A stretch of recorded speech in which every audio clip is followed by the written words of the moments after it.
Hey, welcome back to the Tony Kinnett Cast here on the Daily Signal, now nationally syndicated and first on 93 WIBC. We're thrilled to be joined again by the one, the only Andy Ngo, whose work on exposing Antifa is just incredible. It's fearless, and it has been acutely summarized, I would say, in his book Unmasked. You definitely want to check this one out. This is one I was excited to add to the shelf. Let's just say that it is well worth your time. Andy, thanks for hopping on with us. Thanks for having me on. Actually, the book came out in 2021, but the reason why it seems new in the minds of many, and I appreciate that plug, is because unfortunately the topic is evergreen in the American political context. Well, it's definitely new to add to my shelf. I don't know why it wasn't on there already, but it is now. So, very, very well suited among some of my other recent favorites. So, you have a new report coming out from Portland that Antifa ringleader Alyssa Azar has been sentenced to jail by a county judge following a felony jury conviction last month. So, not just a little misdemeanor situation. First of all, can you go into detail about what she was sentenced for before we dig into the rest of the meat and potatoes of this situation? So the case is significant because Ms. Azar plays, according to prosecutor, a ringleader type role in her involvement in a violent riot in June 2021 in Clackamas County, which is the neighboring moderate county to Multnomah County, where Portland is. I'm originally from Portland. Most of my reporting is about Portland. I was there on the ground during years of riots. And one thing that people who listen to me read my work know is that most of the time, in fact, almost always, the riot suspects are not held accountable. There's a number of reasons for that. There's the political culture of Portland. There's also the district attorney. There's also so on and so forth. I can go on. Yeah. Just actors upon actors willing to go to bat for them or ignore their shenanigans. So this has created a culture where far-left violent extremists feel like they can engage in acts of criminality, violent criminality, arson attacks, assault with impunity. And unfortunately, usually they can do those acts with impunity. But in June of 2021, Alyssa Azar and her comrades dressed in black went to Clackamas County and engaged in a violent brawl with associated Proud Boys members and other people that they accused of being far right.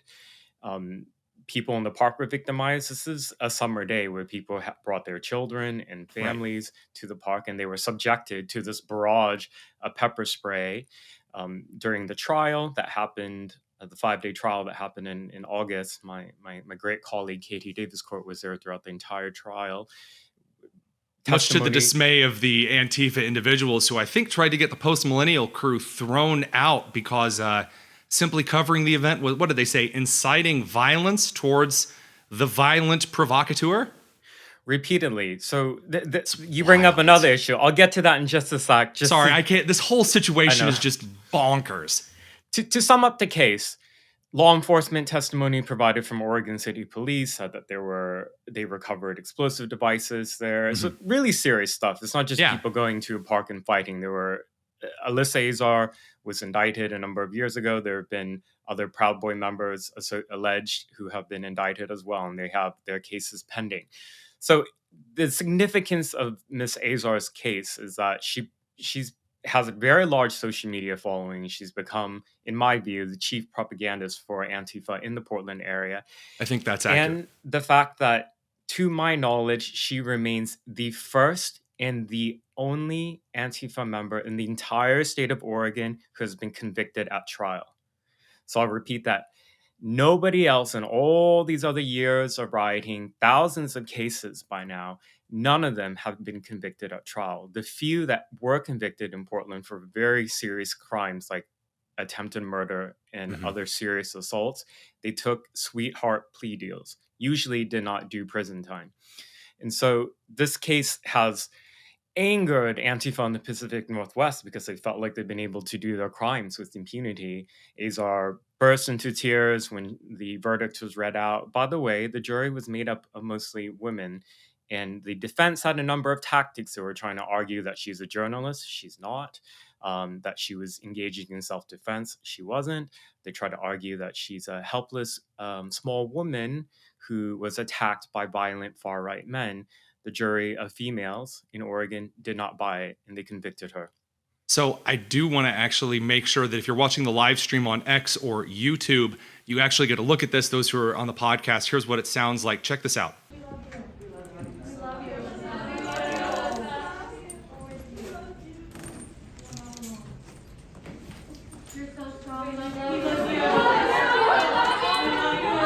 The trial was last month in August, and sentencing finally happened last week. Unfortunately, in the state of Oregon, it's a state run by Democrats, and the legislation that they passed over the years has moved in a direction where criminal convicts are not serving much time, if at all, in prison. Oh, what a even surprise. when they're convicted. So the most that Miss Azar was looking at, the maximum she was looking at, was 30 days in a local jail, not prison, local jail. And that's what the prosecutors asked for in addition to probation. They also asked for GPS monitoring. Her defense, she's been represented pro bono, as far as I know, by a far left activist attorney, part of a really radical far left group called the Civil Liberties Defense Center. What a name.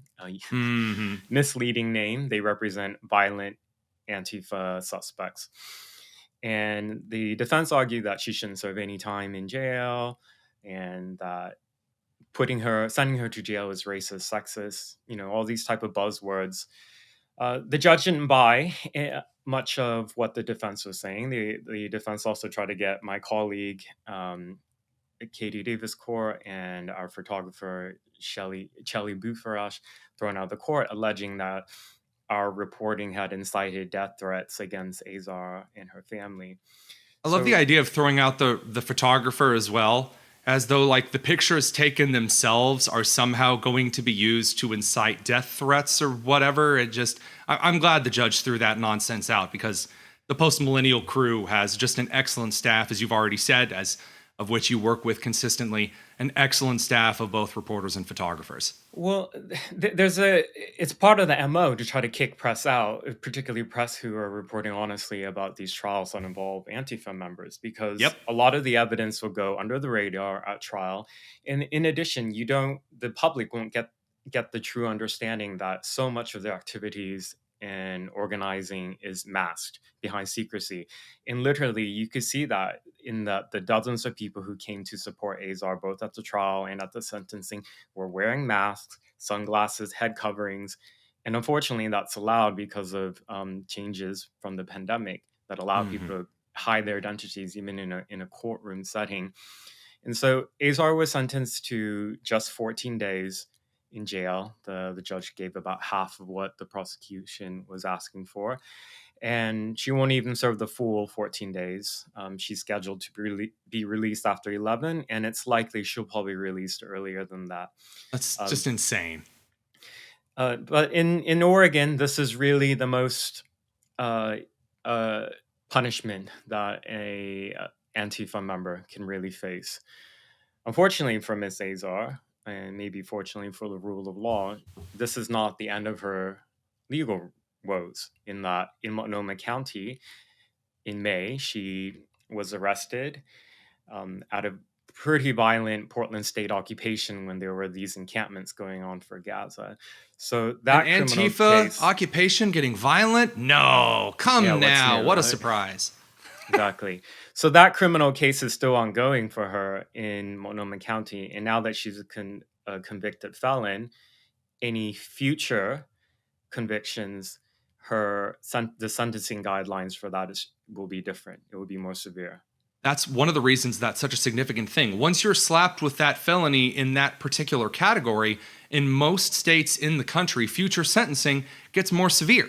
Because if you're charged and convicted of a felony in domestic abuse, let's say, and then later on you're dragged in again for domestic abuse, not only does that often kick up even some misdemeanors into a felony, but that also means you can't get the 11-day prison sentence or the 11-day jail sentence, which is just ridiculous. I mean, that's like the community service of jail sentences. But we only have a few minutes here left, actually. We're running a little bit short on time.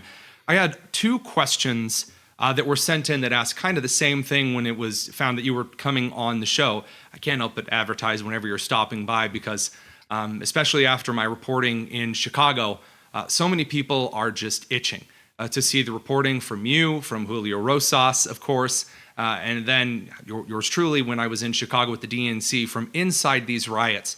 The question that was asked is about this theoretical leash. We know that Iran has been pumping a lot of money into the pro-Palestinian protests.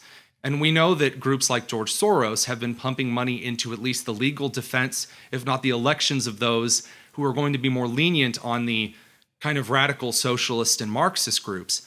Is there anyone that's holding a leash from keeping these groups from getting violent at all? We often talk about these things spiraling out of control, but I was asked twice over the last 2 weeks, do you think that after your years of working in exposing this kind of stuff, of course, as you've outlined in your book, Unmasked, with a few new updates, is there any group or entity out there that you believe is holding the leash to give proper direction, or is this kind of a emotionalism on the ground that often spirals out of control? So this is probably the most common question I ask is there some type of organizational structure top down to Antifa movements? Oh, or sorry, I groups didn't mean to generally? ask you a milquetoast common question. I just we just got a couple of questions for me No, to ask you it's specifically. important because and I'm glad I answered every time. There's no single person or a group of people that I've been able to identify through any evidence who's holding a leash in this type of regard. And the same in regards to the funding. That's both Ever good and s- bad. Ever since the 60s and 70s, when far left revolutionary communist terrorists in America their cells were broken up, like in the Weather Underground, they were convicted, they were on the FBI's most wanted, spent many years in prison. Right. The far left organizing in the United States and the West generally has moved away from sort of those formalized terror groups into these decentralized, self-radicalized individuals. And some of them do cluster into a sort of uh, cell. And I describe some groups in that way, in like Rose City Antifa, which does have a website. But that's and more social born media out of handles. social media grouping rather than specific leadership identitarianism. Well, the way that Antifa organizes that it's radically horizontal and autonomous, and they do that intentionally so that the movement is very, very difficult to disrupt. One person is arrested, one person is convicted. You're not able to really damage the networks. However, there are some developments have happened. It wasn't This year has seen actually a number of Antifa convictions, in addition to Miss Azar. Earlier this year, I did a lot of reporting out of San Diego County, where 12 members were ultimately convicted. 12 members of SoCal Antifa, that was the name of their cluster of cells in San Diego. They were convicted. All of them were given jail time, and so that case also really, again, there wasn't much legacy media there, but the evidence that came out from what the prosecution was able to retrieve from signal chats and private communications they had amongst one another, that they, at least in some of these cells, they are highly organized. But in terms of at a higher level, there's not evidence that I've been able to find that shows any type of hierarchical structure So where you could topple the top and then the thing falls apart. It doesn't work like that. I say that's good and bad for one primary reason. So that it's good because that means that in and of itself, this is born out of kind of a cultural consciousness and is therefore fragile, as in there's not one group that's one individual, one entity that's coordinating things in more of a massive structure to do directed, pre-planned harm. Now, obviously, as you and I have seen, we've both looked at undercover group signal chats, Telegram chats, different things that we've weaseled our way into that have, we've seen them kind of planning on the fly things, in the upcoming weeks or months from something like the DNC, for example, or even before the sentencing of Azar in Portland. But realistically, it's good that there's not a shadow entity at the top, because that kind of coordination would be more, God forbid, kind of a 9/11 style series of threats, kind of like how Al-Qaeda and the Taliban operate. That's a very good thing. But it's bad because a guerrilla movement that is leaderless is very hard to decapitate. And Yeah. that's a totally different kind of danger. And I know we've chatted about this off the air before, but I don't know. They say every cloud has its silver lining, but man, sometimes it feels like every silver lining has its cloud. Yes, it's extremely difficult to dismantle some of these movements, but not impossible. Last year, the Attorney General in the state of Georgia indicted 61 alleged Antifa associated people and charged them with domestic terrorism and RICO charges. I was hoping that you would bring that up. As far as I know, that's been the first time anywhere in the United States where RICO charges have been used for alleged members of a violent far left movement. That case is still ongoing. We'll see what happens at trial ultimately for these dozens of suspects. Especially with how RICO might be being kind of looked at a federal and a Supreme Court level here in the next couple of years. But that's another topic for another time. I just can't help but mentioning. Thank you. Thanks for bringing that up, though.